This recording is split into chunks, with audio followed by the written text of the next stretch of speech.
It's the penultimate round of the 2024 season for the Prototype Cup Germany. It was only a week ago that we were at the Hockenheimring in the glorious sunshine. Well, that feels like a distant memory. Hello, everybody. Welcome to a distinctly cold, chilly and rainy Nürburgring. We are under the shadow of Nürburg Castle. We're hoping that the rain is going to hold off. We've had an awful lot of it today, but the track has now dried out, although the race steward has declared this as a wet race. But we are very excited for this. A week ago, we saw Julian Apostolos and Riccardo Cirelli take 2 wins. It was 3 races over the weekend at Hockenheim last weekend. They took 2 of them. The other one went in the direction of Klaus Abelin and Felipe Laza, both of them taking their first ever wins in the Prototype Cup Germany. It is a series that has absolutely enthralled us this year. These spectacular beasts are a sight to behold and a sound to behold as well, and have provided us with some wonderful racing. There's a very big crowd here to watch them here this weekend as part of the DTM package. But one of the reasons we have a very big crowd watching this in particular, as we welcome to the grid of Prototype Cup Germany Formula One racer Ralf Schumacher, making his first competitive start in a motor race in 12 years, along with his son David Schumacher. They've already proven to be a potent combination in free practice. They were a potent combination in the evening sunshine yesterday during qualifying. They proved that by putting the car on pole position. They are in the US Racing Ligier, of course, the team that is headed up by Ralf Schumacher and Gerhard Unger. And they are a very welcome addition as guests here at the Nürburgring. What has been an excellent season becomes even more fascinating with this addition to the grid. Alongside me, the voice of DTM. Well, you've spoken about both David and Ralf Schumacher over the years. I bet you're looking forward to this one, Chris Hartley. Absolutely, yeah, hello everybody, welcome along. Yeah, both former DTM racers. Ralf Schumacher there, his first competitive race this for 12 years, but he managed to bang it on pole position. He was also within 1/10 of a second of son David, who they both, of course, take part in qualifying, with one qualifying session taken part by each driver, sending the grid for each of the races.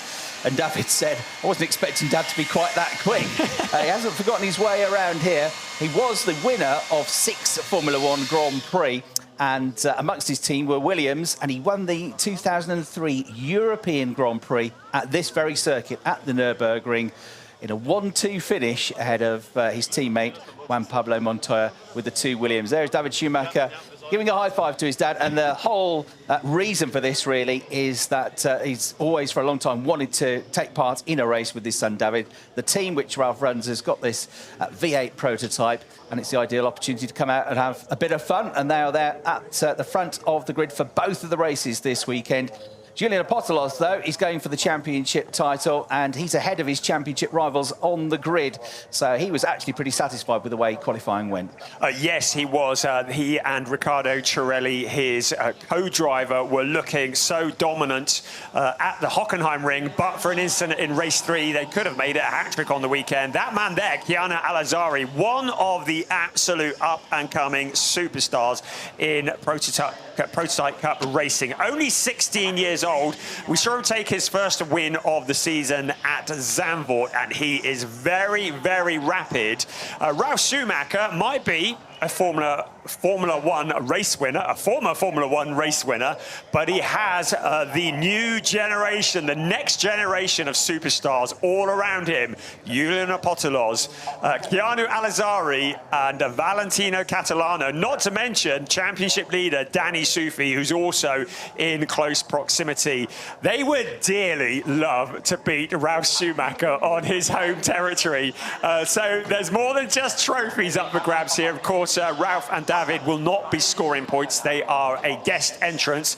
As we look at the Conrad Motorsport Ligier that has Danny Sufi at the wheel, he is sharing the driving with the bronze-rated Torsten Kratz. And the ratings of the driver are very significant. We'll tell you a little bit more about that as things get underway. But there is a driver, well, he had 2 drive-through penalties in one race at the Hockenheim Ring last weekend, and he still managed to get a really good points haul. Antti Ramo is another of the really impressive drivers. He's bronze-rated from Estonia.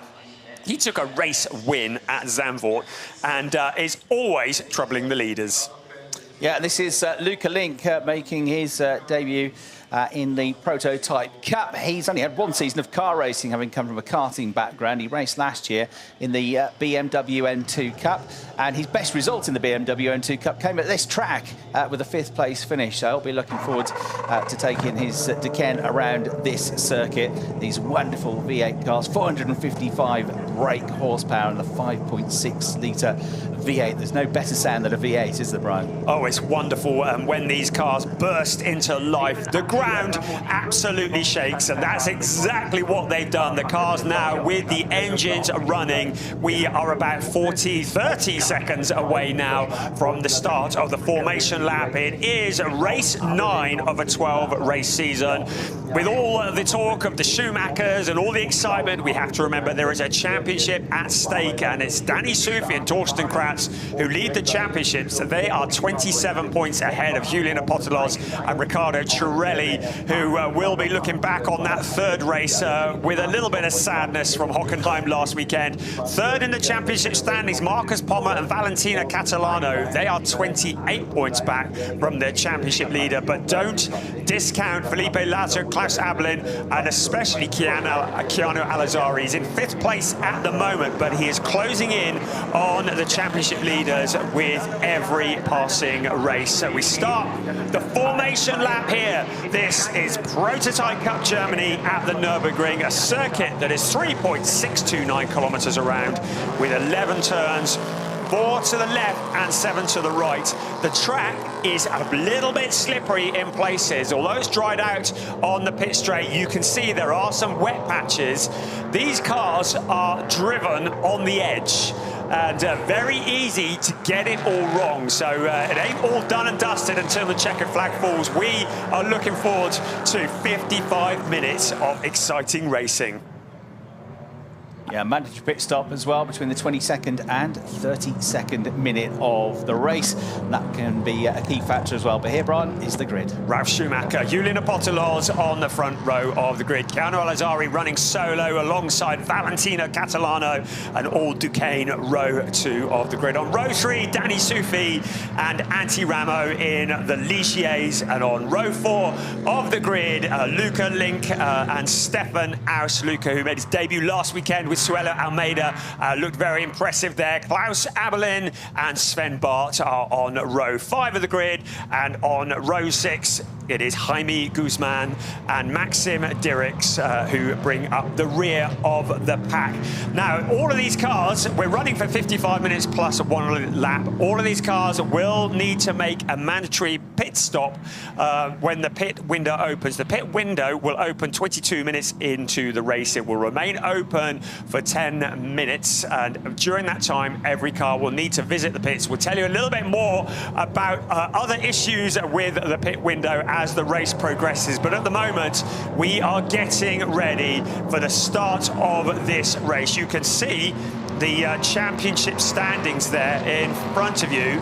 Not entirely sure they're as up to date as the ones I gave, but anyway, out of turn 11 we come. We are getting ready for race 9 of a 12-race season for the Prototype Cup Germany. Out onto the pit straight, 4 red lights on, and in a moment it will be 4 red lights off, and we are racing. And it's Ralf Schumacher who moves across to block Julian Pottelos, but Pottelos has a little look to the inside, then to the outside. Keep an eye on Danny Soufi.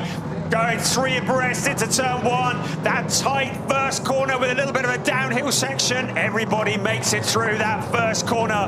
But it's Ralf Schumacher who steps off that pole position. Julian Pottelos there as well, but Valentina Catalana up into 3rd place. Chiara Alizari coming under pressure from Danny Soufi. Antti Ramo in there as well.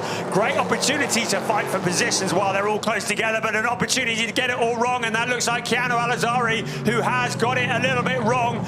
Certainly going wide on the corner. He's able to rejoin without any damage, but now to the inside, Danny Soufi on Antti Ramo. The 2 cars running side by side, picking up a little bit of curb, but it's Danny Soufi who's holding on to that 4th place, and now Chiara Alizari coming back after that moment on to Antti Ramo. Yeah, great start, wasn't it? From 5th on the grid for Danny Soufi in the number 2 Conrad car. They're still sorting themselves out. There's still patches of damp, big patch of damp there.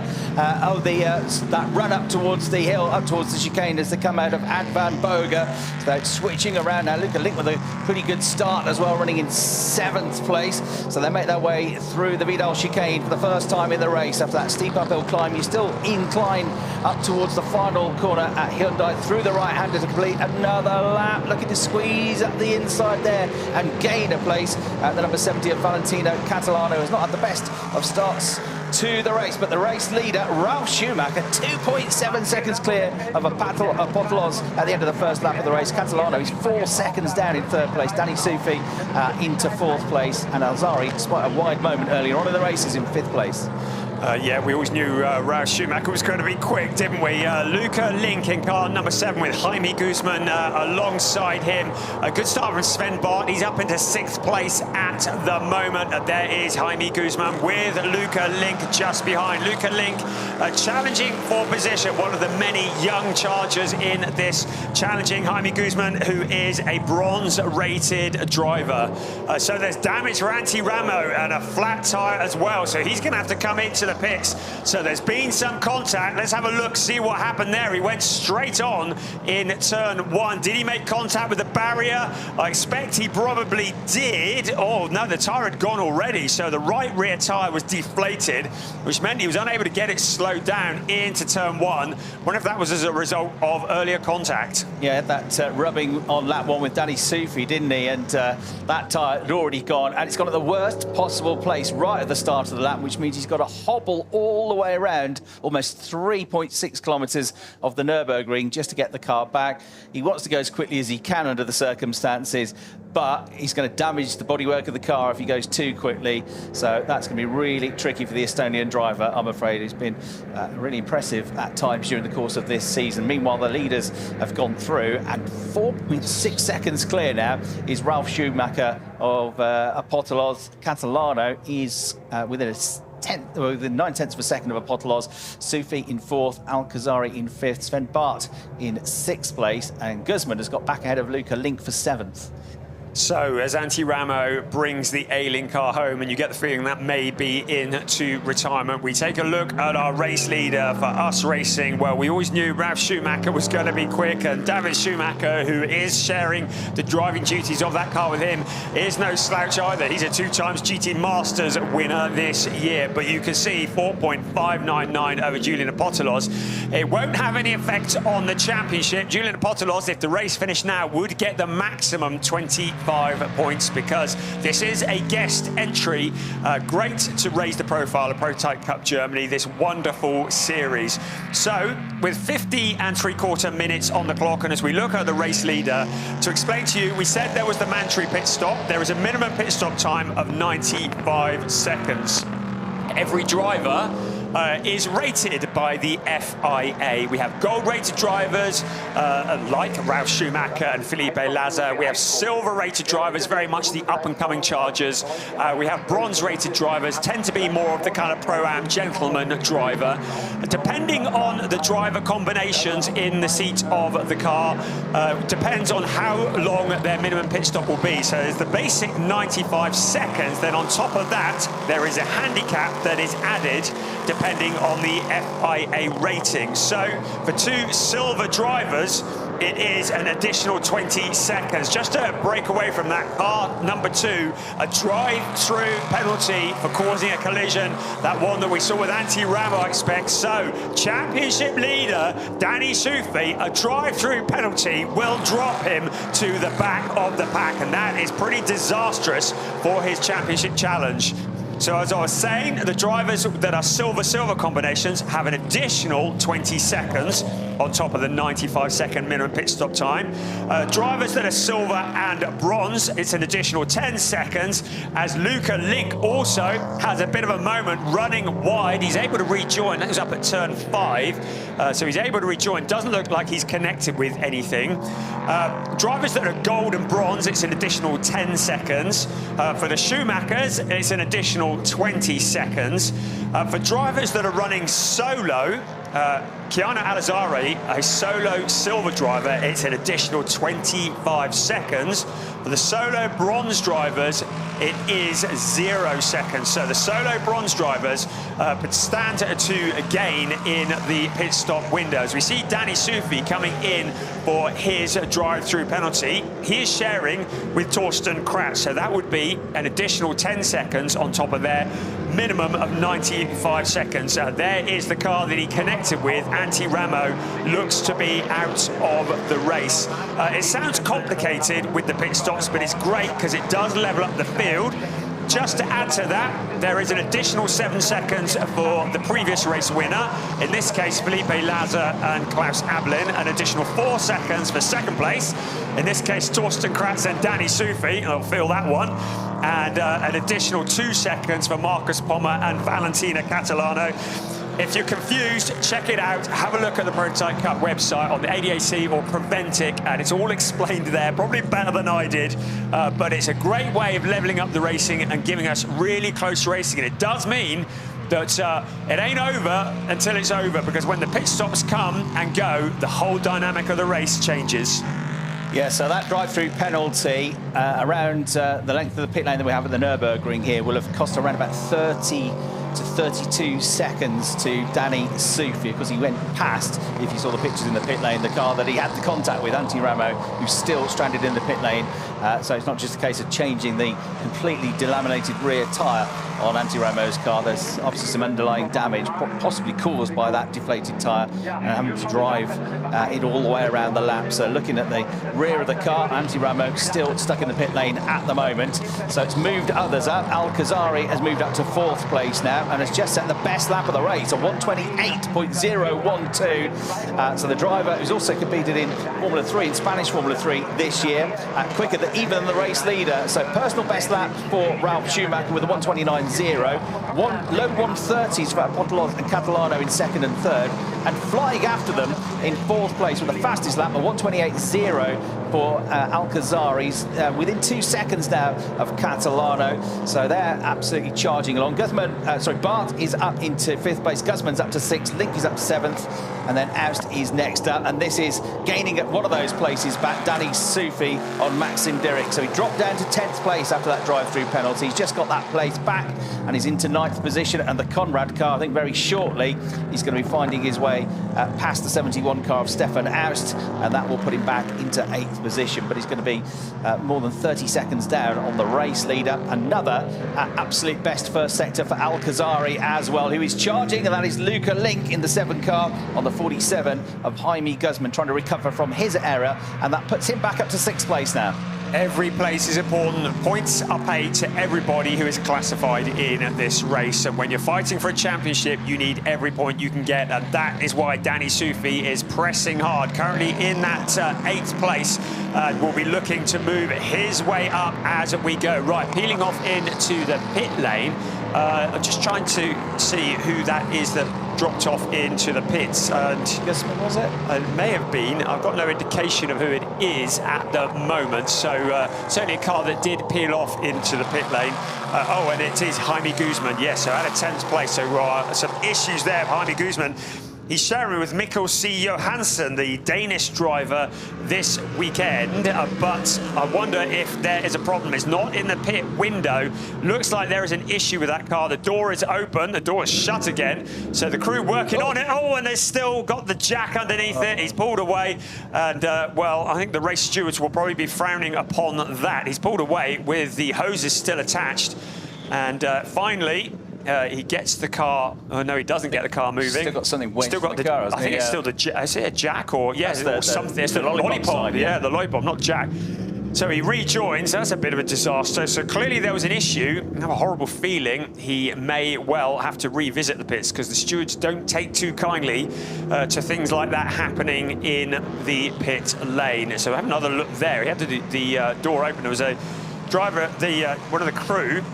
I don't know what that was underneath. I think it was the lollipop, was it? Yeah, it was. It was the lollipop. It was under there already.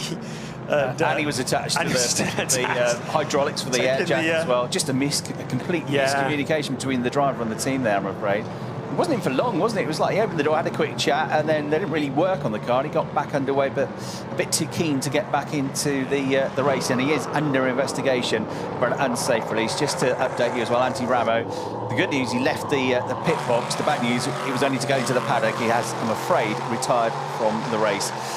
So all of this has put Danny Sufi back up to 7th place now, but he's nearly 35 seconds down on the race lead. He's not really worried so much about Ralf Schumacher as Julian Potlos and Catalano as well, who was 2nd and 3rd, and his nearest rivals in the championship fight.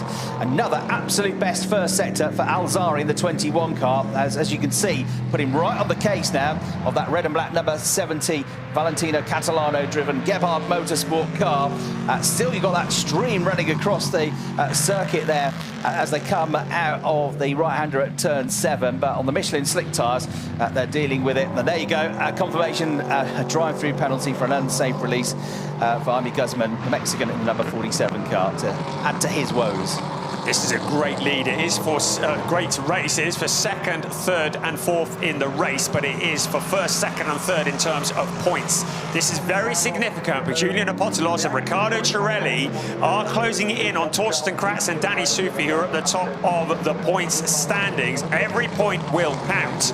And with Danny Sufi having a tough time at the moment, this is a good opportunity to take a little bit more out of that lead. Ralf Schumacher continues to lead the way at the front. There is David Schumacher looking on.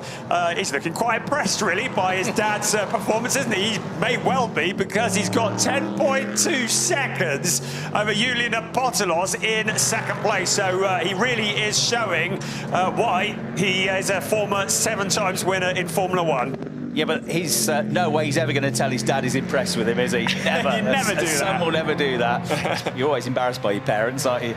But he's driving brilliantly, isn't he? 12 years away, it feels like 12 days. He's driving beautifully. Remember, of course, for both of them, a debut in this car as well. So doing a great job. David is now off the pit wall and getting ready to get into the car. But he, a very quick driver as well, former DTM racer for a couple of years. And having started his career, of course, as a single-seater racer, racing as high up the order as Formula 3, and doing a good job in that. But he's concentrated on GTs the last few years, and 2 back-to-back wins in the GT Masters Championship to see him rise up into 3rd place in those standings. So he'll be getting in for Ralf Schumacher, who's going to give him a comfortable lead by the looks of it. 11.3 seconds clear, but we had that change, haven't we, for 3rd place, though. The blue and white car, the Valcazari, is now ahead of Catalano. It's no surprise, really, the way he was reading him in, and it won't be any surprise, Brian, if in the next lap or so he's got himself onto the case of that pink number 8 car of Julian Apostolos. This is a replay of where he did it, and he was given room, in fairness, by Catalano, but it was a good move under braking on the way into the chicane. This is a driver who has impressed so much on his debut as Jaime Guzman's day goes from bad to worse. He's had a moment, he's spun the car around, he's able to rejoin, doesn't look like he's made contact with anything. But let's have another look here. It's turn 1 in towards turn 2, just going out wide. It is very slippery off the racing line. So a lot of gravel on the track as well from an earlier excursion, Yes. which won't have helped him in fairness. Of which there have been many. So Gianna Alazzari in third place. He's a 3 times winner in F4 Spain this year. He is one of the absolute up-and-coming talents in motorsport, and he's taken to the LMP3 category like the duck to water. He needs to get as far ahead of the opposition as he can, because he will be stationary for 5 seconds longer than Julian Apostolos or indeed Valentina Catalana or indeed Ralf Schumacher when the pit window opens. So because he's a solo silver driver, he's got a lot of work to do. He's the fastest man on the track again. Ralf Schumacher did briefly take the fastest lap, but now Azari has responded at 1:27.665. But the pit stops are going to hurt him, because he will be stationary 5 seconds longer than any of the cars around him. On the last lap, Danny Sufi found his way past Luca Link as well, so he's got another place back. He's back into 6th position, and he's also just on that lap set the absolute best first sector time. So Sufi flying, but he's now 37 seconds down on the leader. This is the battle for second place, though, between Apostolos and Alcazari. Alcazari has hooked himself now onto the rear wing of the number 2 car. They make their way off the full Grand Prix circuit. That's where they cut the corner through turn 5. The circuit drops away there, and very tricky on the balance of the cars. Then they go left through turn 6, right through turn 7, the Bilstein curve, accelerate uphill now, quite steeply uphill. Camera pictures flatten it off a bit, but it's a pretty steep, long climb all the way up then to the end of sector 2 and into the Vidal chicane. Well, they'll slow the cars down again and hit the brakes hard, turn left, turn right, and trying to nibble the curbs to straight line the corners as much as they can. But Alcazari is absolutely flying here. This is his 7th consecutive time that he's qualified in the top 3, because he lost those positions on lap 1, but he is on a charge now. He gets a bit twitchy though as he tries to unleash 455 brake horsepower. A slight error there, which has cost him acceleration. Out onto the pit straight they come. This is the battle for maximum points in this race. 25 for a win, 20 for second, and 16 for third. And that is first, second, and third in the points. But Apostolos overcooks it into turn 1. Gianna Alazzari does not need any more invitation than that. He sweeps to the inside, then to the outside, past Julian Apostolos. Now Apostolos already coming under pressure from Valentina Catalana as well. So he made that mistake. He went wide. He's had to regather himself, but it's taken a couple of corners to get it back together. But Gianna Alazzari doing exactly what he needs. Look at Valentina Catalana getting squeezed to the side, but still Julian Apostolos, he's regathered it. Now his focus is on keeping the red and black car behind him. The co-pilot of the car behind is the defending champion. They are in the champion hunt, but Julian Apostolos needs every point he can, because he's trying to close in on Danny Sufi and Torsten Kratz. Into the pits, Jaime Guzman. It looks as though, well, there's some heated discussions going on. We saw that pit stop earlier, and it looks as though he may well have called it a day. If not, it's certainly going to be a long way back.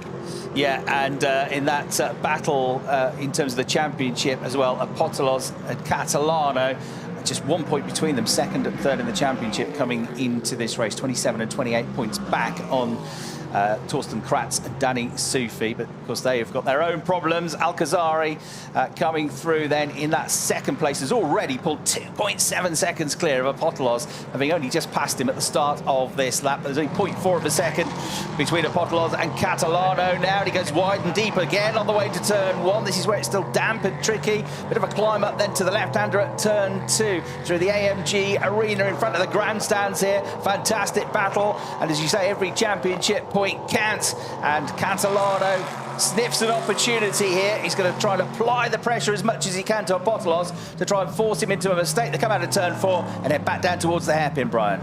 Gianna Alazzari will be looking to try and pull a 5-second gap on the fight behind him before the pit window opens, because what he doesn't want to do is come out behind them and have to do all of the work again. A spin again for Danny Sufi, the number 2 car, and all sorts of drama. So it made himself up to 6th place. Now, who's that went sweeping past? Luca Link. Luca Link. So he's done it on his own. So Link would have been up to 6. So he's only dropped 1 position by the looks of things, just going out wide. It is very wet off the racing line. We've had an awful lot of rain here today, and the car just getting away from Danny Sufi. He's able to rejoin. He's lost a position, but yeah, a long afternoon turning out for the number 2 car. Julian Apostolos in the 3rd place, and now with Valentina Catalano once again onto the pit straight. I think he's far enough ahead to be able to hold on that position into turn 1. Catalano trying to distract him, trying to hope he misses his braking point over the little bump on the braking point into the sharp right-hander. It goes downhill through the puddles. He goes deep into the corner, and Valentina Catalano just closing up a little bit more. Alcazari in 2nd place has just set their best lap of the race, 1:27.151, 9/10 of a second quicker than the race leader, Ralf Schumacher. He's 11.1 seconds back, but the trouble is, Ralf and David Schumacher are going to stop for an additional 20 seconds, but as a single silver driver, 25 seconds in the pits, 5 seconds longer for Alcazari. But again, he's absolutely flying, absolute best first sector of the race. Here he is, Keanu, on a real charge here, the driver from the UAE. Look how quickly he's left behind him, that fight between Apostolos and Catalano. They are just dots in the rear view mirror now. He's on a real charge here and driving beautifully. Already, of course, a race winner this season in his first season in the Prototype Cup with that victory at Zandvoort a couple of rounds ago. So if he can just find another 9/10 over the car. Oh, he's got a bit of damage at the back there, hasn't he? You can see part of the fairing at the back falling off the car. Now, this is where it happened. He went over the curb, he picked up a bollard. That's how hard he is trying. And now, whether that will have affected things at all, well, we'll find out from the lap times. I was about to say he needs about another 9/10 of a second over the cars behind him to be able to perform his pit stop and potentially keep the position. But with that damage, well, those parts are there for a reason. That's going to affect the handling of that car, not to mention with it flapping around, there's potential risk for a puncture from that, I'd say. We are 40 minutes away from the pit window opening, so we will have that 10-minute window that will open in about 30 seconds from now. Well, that said, Alcazar's just set another best lap of the race, 1:27.147, another 4/10 quicker than Schumacher, as you can see there. He's gained over 2 seconds in the last lap, but yeah, it's always a worry when there's something loose on a car, and the team and he might be worried about getting a technical black flag. If there's something loose which could become detached, could become a dangerous object flying through the air, or there are fluids coming from the car, they're usually the 2 main reasons to be asked to leave the circuit. The pit window is open. Might be a good idea for Keanu to come in as soon as possible to get rid of that flapping trailing tail light that he's got on the car now, unless it becomes detached itself, but it's hanging on for dear life. It really is. Well, he's staying out at the moment. He's got that 5 seconds now. He's got 5.010 over Julian Apostolos. So he could potentially come in, make his stop and get out again. Right, in comes Klaus Abelin. He'll be handing over to Felipe Lazar. So into the pits, the Fricadelli Racing car comes to a stop. Their pit stop time will be 105 seconds. That's on account of Lazar being a gold-rated driver, Abelin being bronze, so that's a 10-second additional stationary time to the 95 seconds. It was a bit of a moment for Abelin prior to coming into the pits. You can see he too going wide onto the grass as well, so lost a load of time there, but he's into the pits now. Felipe Lazar is very rapid behind the wheel of that car, and he has a habit of coming through the field. The gap between Alazari and Apostolos is 5.7 seconds. So if they do want to come in and tear that bit of trailing bodywork off Alazari's car, he could potentially do it and not lose position. The track is obviously drying up because the top 4 drivers have all just done personal best laps, even though those Michelin tyres, those slick tyres, have had a bit of wear and tear because the cars are getting lighter of fuel now, which is helping as well. But the track is getting quicker. Still nobody quicker, though, than Keanu Alazari. He's done a 3rd consecutive fastest lap of the race, another 1:27.1, another 3/10 quicker than Schumacher. He's got the gap down to 10.4 seconds, but as you say, crucially, he's 5.7 seconds clear now of Apostolos. He's got to stop for 5 seconds longer than Apostolos, and into the pits comes Valentino Catalano in the number 70 Gebhardt car, the Ducan coming in from 4th place. So in he comes, and their additional stop time on top of the minimum stop time is going to be 20 seconds.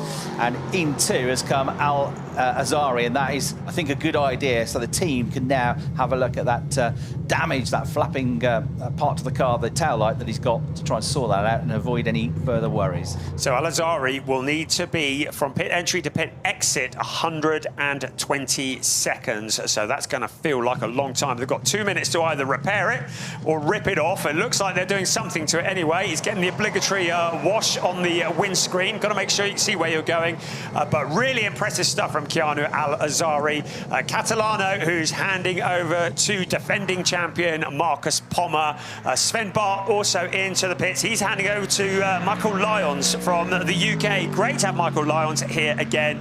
We've seen him, well, we saw him last year and the year before.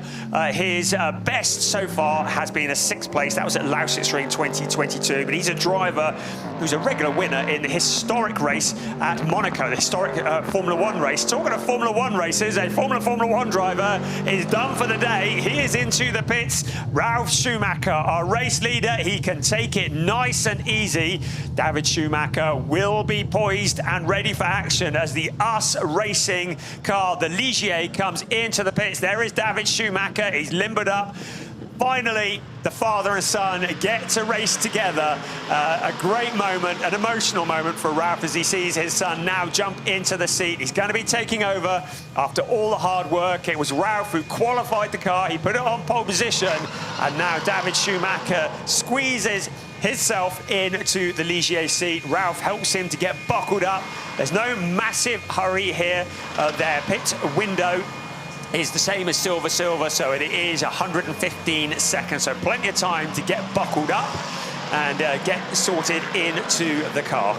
Al Azari got out ahead of Catalano, as well as he should have, really, because he had that 5.7 second lead over the car that was directly behind him, which is also into the pits now, Potolos, and a further second or so back was the number 70 car. So it is still the 21 car of Al Azari ahead of the number 70 machine. Potolos is in the pits now. David Schumacher is about to fire up the engine and go into the race on a track which is getting quicker and quicker and drier. So well done, Dad.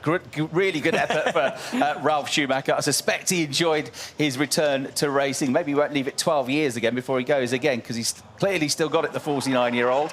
And David Schumacher now fires up the number 27 US racing car, waiting for that lollipop to rise, to time, or try to time it to perfection, to get to the end of the pit lane just as the clock ticks to 0, but not a fraction of a second earlier.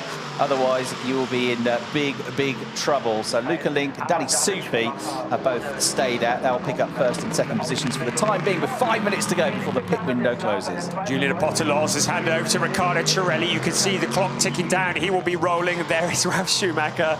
And he looks happy with that, doesn't he? So good to see him back on the grid and to see him racing. And he's lost none of his sparkle, has he? Right, so Riccardo Cirelli is back out on track. So he has come out ahead of Keanu Al Azari. So up into turn 2 at the moment, Riccardo Cirelli. So Al Azari, according to the track that I've got in front of me, is behind him, and then Marcus Pommer. It is going to be, well, potentially, it will be Riccardo Cirelli who could inherit the lead of this race. But we've still got Luca Link, Danny Sufi out on track, not the lead, sorry, the 2nd place. And it'll be David Schumacher who is the leader of the pit stoppers. Yeah, the Pommer car is ahead, isn't it, of the number 2 car now, driven by Torsten Kratz. Long way down, though, on 21, Al Azari. He's at turn 7 and just about to come into turn 6 now is the number 70 car, driven by Marcus Pommer. So in terms of the championship contenders, the 70 car, Catalano and Pommer, the Gebhardt car, are picking up the advantage through that pit stop phase, getting just ahead of their rivals potentially. But you've got also Danny Sufi still out there trying to get involved somehow in the fight. I don't know if he's going to get a podium out of this, but a top 5 would be good. It's 1.8 seconds behind Luca Link. Of course, he already overtook on his way back up into the top 6 before he had that spin. So he is driving pretty quickly at the moment. Luca Link's last lap time at the race, current race leader, yet to make a pit stop, was a 1:27.4. It was actually a little bit quicker, a tenth quicker than Sufi. But Luca Link has now come into the pits from the race lead. So Danny Sufi, if he stays out, will but now pick up the race lead. But effectively, of course, this is the race leading car. David Schumacher, having made its pit stop, the first of the pit stoppers, actually gained a bit of time on Al-Ghazari, but not much, given that it had 5 seconds less in the pit stop. So the gap's still only about 13 seconds between them, which means David is going to have to continue to work hard. Then it'll be Cirelli, then Catalano, and Michael Lyons, who's got this long relationship which has gone on for over 10 years between himself and the Gebhardt Motorsports, what comes and does the odd race over here in Germany. But look at the lap time for Felipe Laza, absolute best. The gold-rated driver, 1:26.759 in the number 30 Fricadelli car. We said keep an eye on him, didn't we? He's going to be coming through the field. Just to confirm that Keanu Al-Azari did receive what is known in the trade as the meatball flag, the black and orange flag, to call him into the pits. That's why he pitted when he did, because of that trailing bodywork. But it didn't look to have slowed him any. His pit stop was about what we expected it to be. Danny Sufi still out on track at the moment. He's got less than 2 minutes of the pit window. Now, David Schumacher, who's taken over from Ralph, that is the number 27 car. He's leading the way. Has he had a bit of a moment? Well, he's certainly learning a bit of drifting there. And Ralph... It's a bit hot out there, he said. Is that the hard work that he has done today? And he's now looking on at his son to bring it home. But Keanu Al-Azari in that second place behind him after the pit window closes. Right, Danny Sufi into the pit. So he's handing over to Torsten Kratz. Yeah, Ralf Schumacher's certainly kept himself fit, though, hasn't he? 12 years ahead of a race car, but... Oh, it's a big lock-up in a turn one there. Lock-up, yeah, smoking the tyres. I reckon that was... That was Lyons. Was it number 7 car? No, it wasn't. Thought it was Michael Lyons. Just in front of the 7 car, yeah, so of Almeida. That is the number 90 car of Michael Lyons, who's driven everything you can think of. He's still only in his early 30s, the British driver. He's been out in the Prototype Cup. Most famous. Oh, he's going to lose the back end, though. Just got onto that wet grass. A full pirouette, 360 degrees. Gathers it back up together again, but great reactions. But that was a big old moment. He's got the windscreen wiper up as well, just to get slightly into his way. But it shows, doesn't it, how much rain we had before this race started. You get offline, you get onto that grass, and it is oh so slippy. They drive these cars on the edge. We've seen it time and time again. We saw it last weekend with Julian Abotolos. You only need to set one wheel wrong and you are a passenger, with the wet outside to the circuit as well. But he's managed to get away with that one pretty well, I would say. The distinctive Momo Gebhardt livery, lovely red and yellow. Pleased to say he didn't damage the livery. Danny Sufi now exiting the pits. No, he isn't. It's Torsten Kratz who's taken over from Danny Sufi. The unusual positioning of the windscreen wiper, I don't suppose he'll be too worried about that, or is he? He's coming into the pits. I wonder whether there is an issue. Is there a puncture? Has the tyre gone down? But into the pits comes Michael Lyons. The tyres look okay, don't they? But obviously a worry with that car, which did snap away from him. He's weaving it, isn't he? There's an issue. Wondering if, obviously the spin was caused by going on the mud, but what sent him that wide in the first place? So he feels that there's an issue with the car, I'm afraid. Michael Lyons, multiple winner of the Monaco Historic Grand Prix. His dad Frank Lyons and mum Judith Lyons also drive historic cars from time to time. Michael, a fantastic driver. The car, though, sadly, up on the jacks.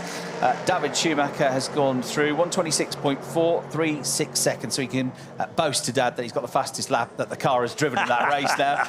Dad will say, hang on a minute, the track's drier than when I was out there. But nonetheless, that is a good lap time, 1:26.4, 3/10 quicker than Al-Azari, which means Keanu is now 13.1 seconds adrift. He's nearly 9 seconds up, though, on the number 8 car of Cirelli. And then Pommer is falling back a bit, 1.3, nearly 1.4 seconds back on Cirelli, the number 70 car in 4th place. And then it should be Kratz or Aust that comes through next. I think it'll be Torsten Kratz, won't it, that comes through next, just in front, actually, of the number 71 car of Stefan Aust. So they're going to be 5th and 6th, but pretty much nose to tail as they come past us in the commentary box position. About a length between them. Felipe Laza continues to fly, but the number 30 car is back in 10th place. His last lap, a 1:25.843. Laza, the quickest driver on track, but with lots of ground to try and make up. You saw the Momo Gerhardt's car of Michael Lyons in the pits. They've got the engine cover off. They were wobbling the wheels. Clearly, there is something that he feels is broken or is not working correctly. You could see them just trying to work out what it might be. They've clearly decided it's something terminal. The engine cover goes on, but the driver exits the car, and it looks as though his afternoon is over. David Schumacher still leading the way. Keanu Alazari, a real opportunity to show himself on the world stage. A lot of people watching this race, and Keanu Alazari is showing so well. 13.4 seconds behind David Schumacher. We'll keep an eye on that gap. Felipe Laza still the quickest man on the track. He's up in 9th place at the moment and closing in on Jakob Erlbacher in 8th place. Now, Marcus Pommer, 1:26.5 on the last lap in the number 70 car, 4th place, nearly half a second quicker than Cirelli. The gap down to just over a second, so that's worth keeping an eye on. Pommer getting into the groove in this race. And with that retirement of Michael Lyons, Felipe Laza, who is the quickest driver on track at the moment, now up into 9th place. So they're coming through shot, the number 8 car of Cirelli, and Pommer's within a second now, isn't he? Surely, as they go into turn 5. They can see the gap came down by another 0.3 of a second on the previous lap. These two fighting to try and win the championship this year. Only 50 points available after this weekend, so theoretically the championship could be wrapped up this weekend. These two are trying to make sure it doesn't happen, and of course the championship leaders are behind both of them. Kratz in the number 2 car now, the Conrad car back in 5th place after their visit to the pits, their unexpected visit to the pits following that contact with Antti Ramo and Danny Sufi, which cost them over 30 seconds. But they've pulled a lot of it back, you know, because Torsten Kratz is now only 29 seconds back on the race leads. It was at one point, I think, about 37 seconds. Yeah, good progress from Torsten Kratz. Here we have the new upstart, the 16-year-old Riccardo Cirelli with the vastly experienced Marcus Pommer bearing down on him. Pommer, a winner in ADAC GT Masters, a real experienced driver against one of the up-and-coming chargers, Riccardo Cirelli, who stepped straight from karting into LMP3 at just 16 years old, doing a sterling job, having taken over from Julian Bottalos. But how much longer can he hold off Marcus Pommer? He's in the last of the podium positions. Keanu Alazari some 9 seconds up the road from them.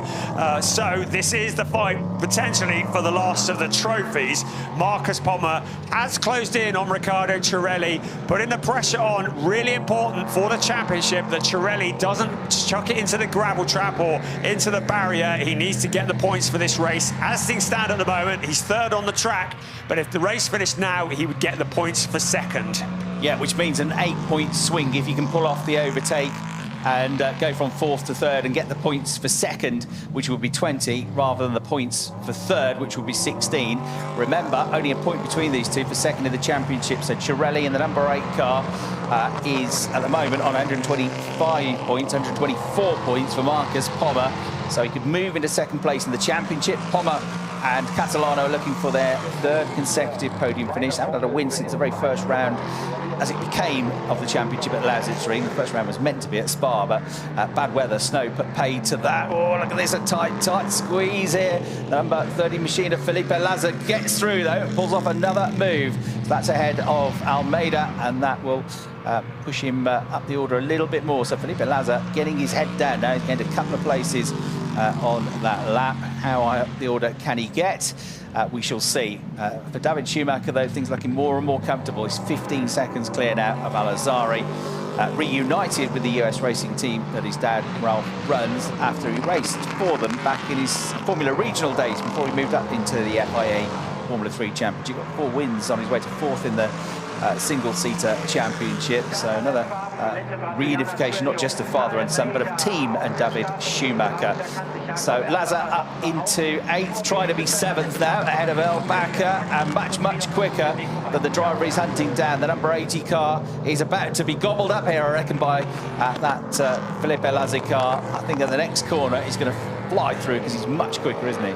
Felipe Lazar doing what we've seen him do so many times this season, charging through the pack, the former champion of the Nürburgring 24-hour race. He won it a couple of years ago, now in the LMP3 series this year, along with the legendary Klaus Abelin for Fricadelli Racing, but always very rapid and always pushing his way through the pack. We've got just under 16 minutes remaining of this race. I don't wish to be a doom monger, but it's gone very dark outside. There's a lot of dark clouds around. I wonder if the weather might have something to say about the result of this race. At the moment, Jakob El-Bakr holding off the attentions of Felipe Lazar, doing a great job in the number 80 car, but once again, Lazar just showing his nose on the left-hand side, not able to do anything there. Now across the Vido chicane into turn 10 and 11 they come. It'll be out into 11 now along the pit straight. Surely this is going to be the moment that Lazar makes his move as close as he can get to Jakob El-Bakr, past the pits, flat out, in towards turn 1. Is he going to go for the inside? Is he going to go for the outside? Under the braking into turn 1, tries to go to the outside, then duck back to the inside. Jakob El-Bakr has anticipated that well. He gets it slowed down, and Lazar is not able to make the move, but then he does into turn 2, going the long way around, sweeps past car number 80, but good job from Jakob El-Bakr for holding off the very experienced Felipe Lazar for as long as he did. He did indeed make hard work of that for Felipe Lazar, because I thought Felipe was going to get straight past him. El-Bakr, credit to him, held him up for a lap, didn't he? But brilliant move from Lazar around the outside. Let me tell you, when you are overtaken by somebody around the outside, you feel terrible. You feel like you've been mugged off, because you know they've had the harder route around the corner, the longer route around the corner, and it shouldn't really happen. But Lazar is, of course, that gold standard driver. David Schumacher there, number 27 for US Racing, leading by an increased margin, 16.3 seconds clear now of Keanu Al-Azari, but Al-Azari is going to get the points for the win, effectively, isn't he, to help his battle in the championship. He's in 5th place in the standings, but he's 7 points behind Felipe Lazar and Klaus Abelin coming into this race. So effectively get 25 points. But look at this. The battle is on. Marcus Pommer has caught up to Riccardo Cirelli. This is for 3rd place, but they get the points for 2nd, and it's effectively to see who goes into tomorrow 2nd in the championship. What they've got to make sure they don't do here, though, Brian, is take each other out, because both of them are trying to catch up to Torsten Kratz and Danny Soufi in the championship. Don't take each other out, because at the moment, whichever order you finish in, you're both catching up, you're both outscoring the championship leaders.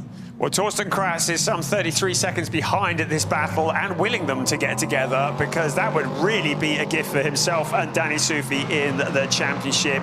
It is the youth versus the experience out of turn 11, and Pommer not really close enough at the moment. Certainly doesn't look like it as they head past the pits once again in towards turn 1. To me, looking a little bit too far back to make a challenge on this occasion. There are still 13 minutes remaining of this race. Cirelli just looking at the road ahead, not allowing himself to get distracted by what is filling his mirrors.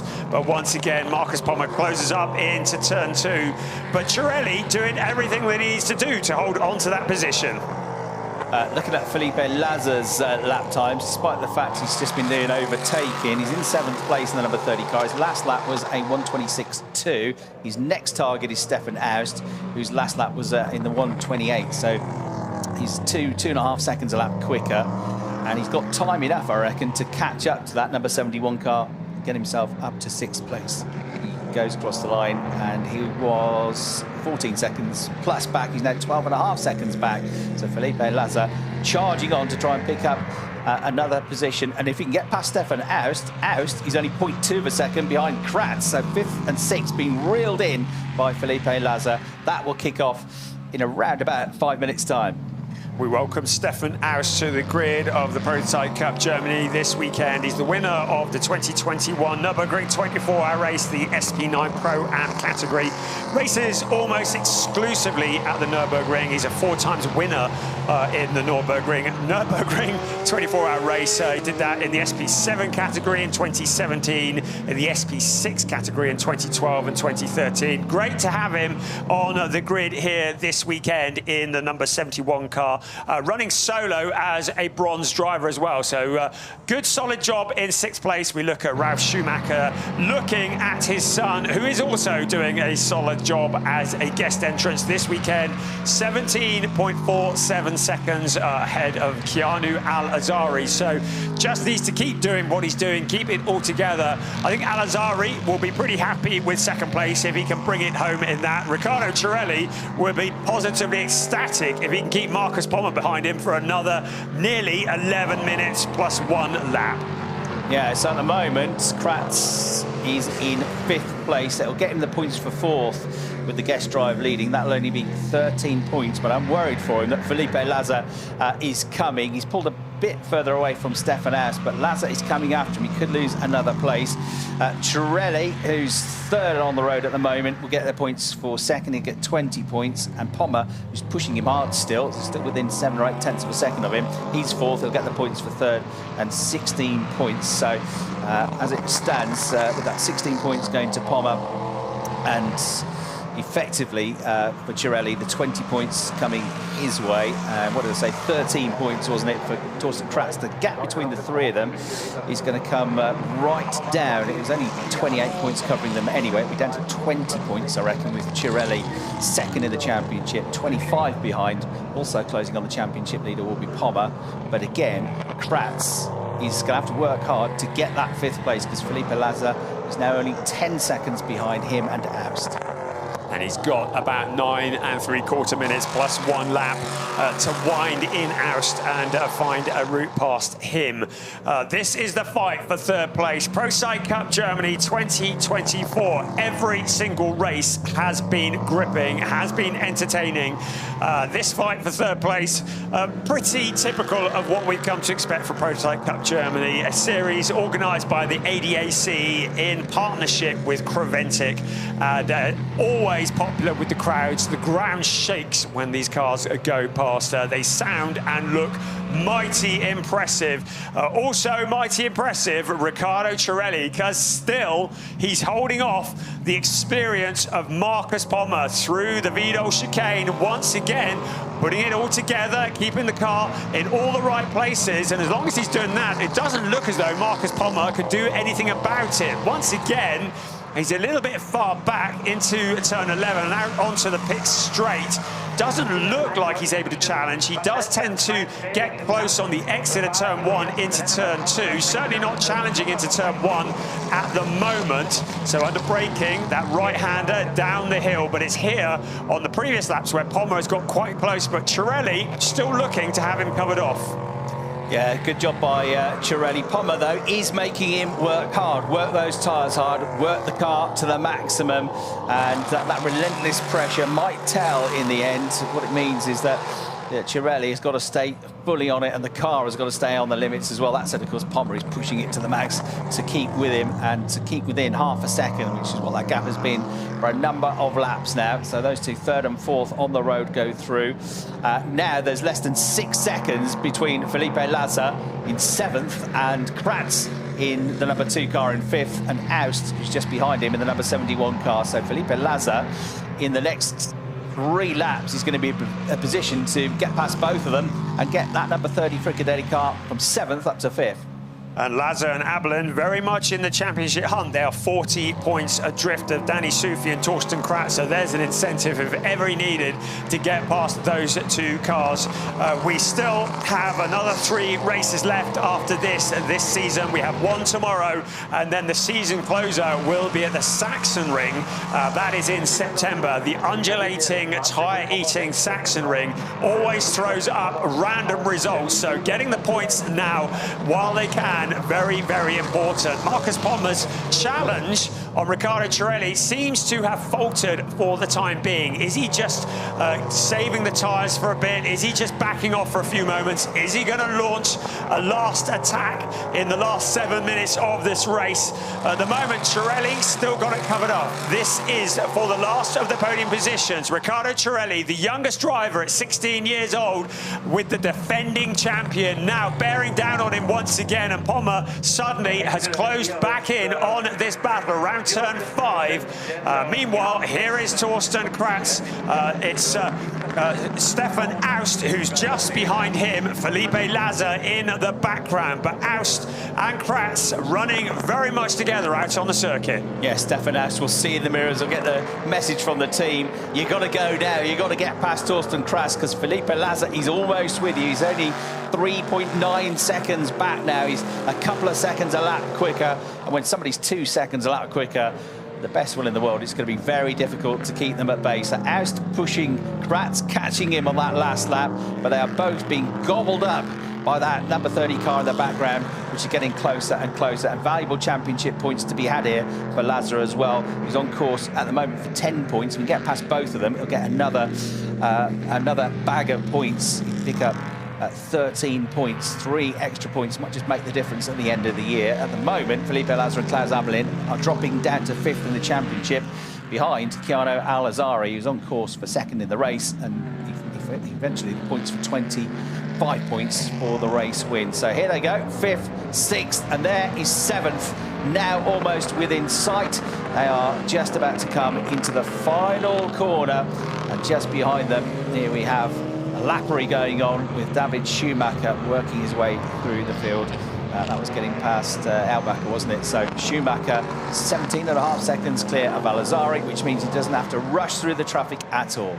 5 minutes of the race remaining, plus the obligatory 1 lap. And that car there in the lap traffic, David Schumacher, with the windscreen wipers going. It has got very dark here. There is rain in the air. The track could get very slippery very quickly if the rain starts to come. Keanu Al-Azari well, he's bearing down a little on David Schumacher. I don't think Schumacher is going to feel worried about his position. But now Cirelli with Marcus Pommer, the car twitching in turn 11, had a little look. It looked like Cirelli, we had a bit of a moment. Pommer still behind the BWT Mucker number 8 car, out along the pit straight once again. Now a little over 4 minutes plus 1 lap. Marcus Pommer looking at a completely different line into turn 1, trying to get Riccardo Cirelli to move across and block him, and then switch to the outside. That wasn't happening. Cirelli driving with great maturity, but he's still got to hold it all together for another 4 minutes plus 1 lap. Meanwhile, at the chicane, Felipe Lazar has caught up to Stefan Aust in the battle for 6th place. So they are absolutely together coming towards the end of the lap. And I think Lazar is about to pull off a move. They're about to flash past our commentary box. But Lazar, I think, has got through. Wait for them to come past. Yes, he has. So he's up to 6th, and he's now targeting Torsten Kratz. So it could be more points lost for the championship leaders. It probably will be, the way that Lazar is catching up. He's only 1.2 seconds behind them. This is a great battle for 3rd place as well, isn't it? What pressure for Riccardo Cirelli. I should think that Julian Apothelos can barely look on. He'll be in the pits. He's done the hard work. The car is up into 3rd place, but Marcus Pommer, who took over Valentina Catalana, flashing the lights, trying to distract him. But Cirelli, steely-eyed, looking ahead, not for distraction. Marcus Pommer just ducking out slightly there, then back in line. The track still looking a little bit greasy in places. He's got to be careful where he positions that car. In towards turn 1, once again, flashing the lights. Still Cirelli very much in control in this battle for the last of the podium positions. Of course, Marcus Pommer cannot afford to have a non-finish. He cannot afford damage. He's got to make a move that is clean if he wants to carry on with his charge in the points championship. But Riccardo Cirelli still has him covered off with 2.5 minutes remaining, plus 1 lap. And coming up to the final corner, I think Felipe Lazar is all over Torsten Kratz, and possibly is just squeezing through into the final turn. So that means, I reckon, that Lazar will cross the start-finish line up into 5th place now. Not quite. He goes past the commentary box window. They're nose to tail as they go down towards turn 1, but surely the move is coming. Here they are. He's going to go all the way around the outside of Torsten Kratz, is he? No, Kratz goes deep into the corner though. There's a bit of contact as they switch around. Torsten Kratz is fighting for every single championship point here, and it'll be 2 points lost if he loses that position. They're battling over 5th place, but they're battling over the points for 4th effectively. But Lazar is easily the quicker of the two, and he's got 1 minute and 3/4 plus a lap to find a way past. It's a gold driver versus a bronze-rated driver, but Torsten Kratz drawing on everything that he's got to keep that car behind. He knows this is significant in the championship challenge at the moment. Torsten Kratz still with Felipe Lazar behind him, but can he carry it on for another 1 minute and 20 seconds plus the 1 lap once the clock strikes 0? A little twitch from Torsten Kratz as he rides the curbs, but still Felipe Lazar not able to get past this time. But they are heading up towards the chicane now. Lazar is impatient. He doesn't want to wait to get onto the pit straight. He wants to get past now. Pushing the car into turn 10, putting all the pressure on in towards turn 11. He moves to the outside. Is he going to try and sweep around and get the job done? Not yet. Into turn 11, out onto the pit straight. He's got the inside line. Now surely this is going to be the position of Felipe Lazar towards turn 1. They run side by side. They make a little bit of contact, but Felipe Lazar stealing that position away. Can he get it slowed down into turn 1? Yes, he can. But hats off to Torsten Kratz. Boy, did he give it everything in his defence. The cars high-fived each other twice on that start-finish straight, didn't they? Another bump, and through went Felipe Lazar. But Kratz fighting for all he was worth, but you just couldn't stop the snowball that was Felipe Lazar. So he's up to 5th place now. And that, instead of getting 13 points, means it's going to be 11 points coming the way of the championship leaders, which means by my quick maths, Cirelli and Apotelos will only be 18 points behind now. There's still 75 points up for grabs. They've got the gap down from 27 to 18. It's been a good day's work for them in terms of the points. And Cirelli is still just about fending off Pommer, isn't he? 0.7 of a second between them. Black and white warning flag for Felipe Lazar pushing another car. Wonder where that was. I couldn't tell you where that was. I didn't see it. Around turn 8 comes our race leader at the moment. We have a 0 time left on the clock, so it'll be whatever remains of this lap and then 1 more for that car there, the green, blue and white car that started on pole position and has dominated this race. It was Ralf Schumacher who qualified on that pole position. It was his son, David Schumacher, who took over and now starts the final lap of the race. A long way ahead of 2nd place, but Keanu Alazari showing why everybody is talking about him at the moment. The youngster in 2nd place, holding off the challenges from those around him. Riccardo Cirelli also doing a sterling job in 3rd place, with Marcus Pommer breathing down his neck. In towards turn 3, our race leader for the final time. Yeah, about to head towards that checkered flag coming out of the last turn at the moment. That battle between Cirelli and Pommer. Ralf Schumacher about to become a very proud parent, not for the first time. David Schumacher, very talented driver, as we've seen in GTs. Stick him in a prototype, give him a V8 engine, and he can do a job as well, can't he? On his debut in the Prototype Cup and his dad's debut, they are going to romp to victory by something like 18 seconds. So the number 27 US Racing car comes up the hill for the final time up towards the Vidal chicane. It's coming up to lap Stefan Haas, but he doesn't need to get past him. He doesn't need to take any risks here. And Schumacher will go left, he'll go right. He's just got 1 more corner to go, Brian. The large crowd that are gathered on the grandstands came to see the father and son combination. They came to see former Formula 1 driver Ralf Schumacher and his son win. The crowd are happy because it is a win for Ralf Schumacher and David Schumacher in the first of 2 races this weekend. Ralf Schumacher watching on Keanu Alazari out of turn 11. He comes for that 2nd place, but it will be a maximum point score for him as he weaves his way out across the line. Now while we wait for Riccardo Cirelli. Has he held off Marcus Pommer? Yes, he has. Has Marcus Pommer got anything that he can bring to the table? No, he hasn't. Riccardo Cirelli and Julian Apostolos, valuable points in the championship, crossing the line ahead of Marcus Pommer and Valentina Castellano. And then we wait for the very impressive Felipe Lazar, along with Klaus Abelin, rounding out the top 5. Oh, bravo. Another great race from the Prototype Cup Germany. We've had some absolute belters this year, haven't we? And 3 more to come. Tomorrow at the Nürburgring and the Saxon Ring, the wonderful undulating Saxon Ring, should be a real feast as well. It's looking like the championship is going to go down to the wire between the top 3 in the standings. But the spoils today, not worried about championship points, just looking to get onto that top step of the podium. Ralf and David Schumacher win the race in the end by just a fraction under 17 seconds, taking it nice and easy. The last lap was David Schumacher.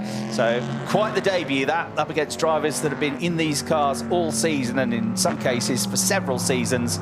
That's a really good job by them, and of course by the team, who've obviously prepped a very good car, Brian.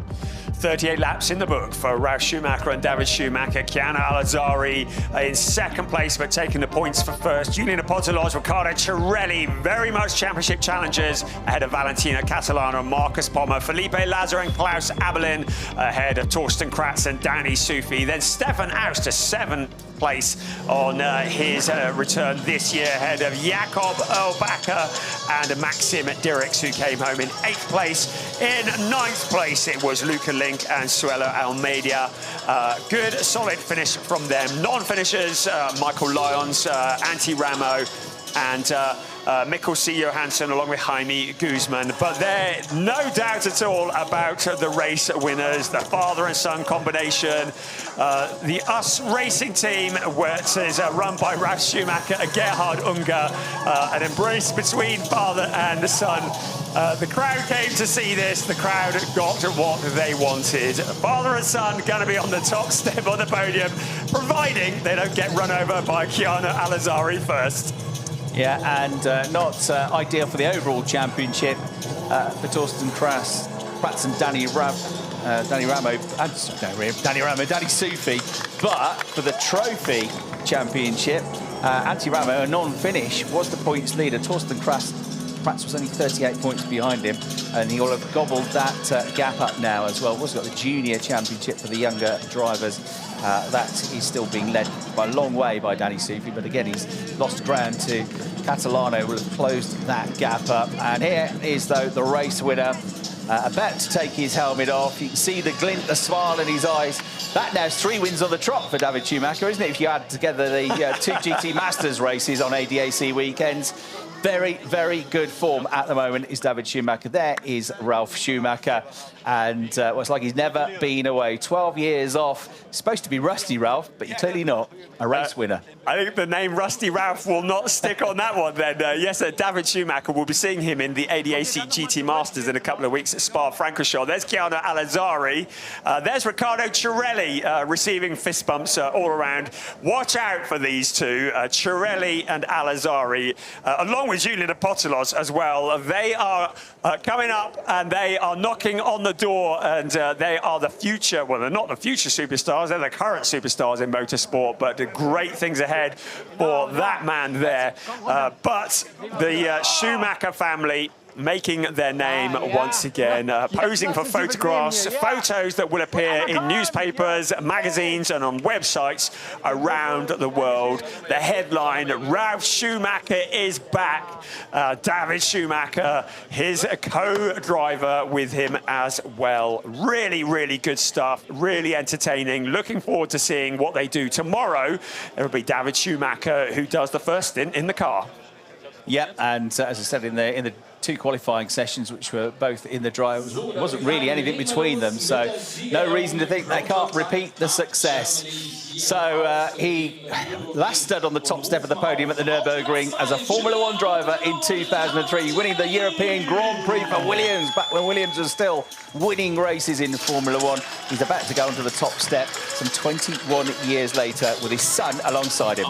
Great to see Julian Apostolos on the podium. We've watched him come through. TCR Germany, GT4 Germany, the very likeable Chiano Alizari, who beat 50 other drivers to that seat in the Mulner car.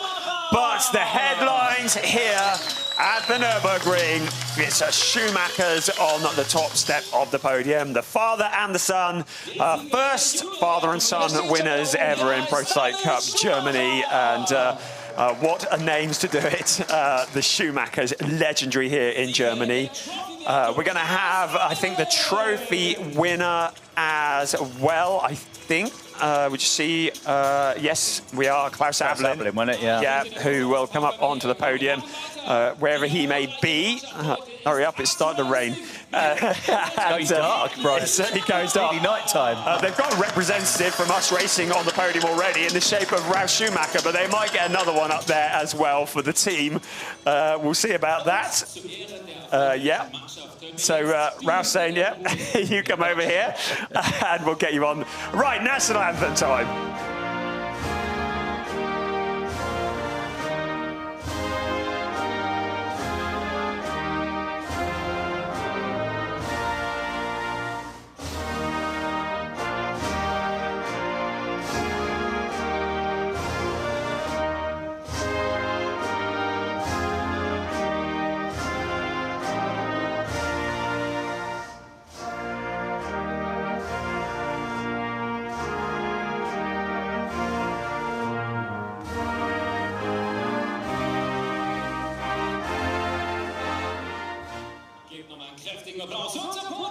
The short version. So, trophies to be presented. Just almost emotional seeing Ralf Schumacher on the top step of a podium at Nürburgring, isn't it? Really good to see. Bringing lots of focus on this wonderful series. Klaus Hassenpusch, Board of Directors for the local club ADAC, presenting the trophies to our race winners. Chiano Alizari, somebody signed that man up. Klaus Ludwig presenting the trophy. A past legend to a future legend. And Julian Apostolos and Riccardo Cirelli receiving their third place trophies as well. Has anybody found Klaus Ablin yet? So Us Racing will get the team trophy as well. I think Klaus Ablin is still marvelling at those lap times for Felipe Lazar to drag that car back into 5th place in the second half of the race. So there's the trophy that is being presented to David Schumacher, an additional trophy. There's the team trophy as well that has been presented to Us Racing. So they'll pose for photographs. Rather ironically, if that's the word, they are going to be celebrating with champagne that comes from Ralf Schumacher's vineyard. Schumacher champagne will be sprayed in just a few moments, and I think there may be a little bit more of that, celebrating with that tonight in the paddock afterwards. So the photographs have been taken. Now for the champagne fight. Get the corks popped, get the spraying done, and soon our focus will turn to race 10 of the season in this, the penultimate round of the 2024 season for Prototype Cup Germany. We're going to be back at 10 o'clock tomorrow morning, local time, for race 10. It will be the last race before we head into the season finale at the Sachsenring in September. But at the moment, Schumacher and Schumacher holding Schumacher champagne. There's a bit of a theme going on here, isn't there? Here at the Nürburgring as we celebrate a thoroughly entertaining race 9 of the season for Prototype Cup Germany. The photographs that will be making the front pages of the motorsports magazines this coming week as well. Now being taken, and a couple more photos, and we will turn our attention to tomorrow morning. We do hope you have enjoyed this race 9 of the season. Join us at 10 o'clock local time tomorrow morning for race 10. We'll see you then. Bye-bye.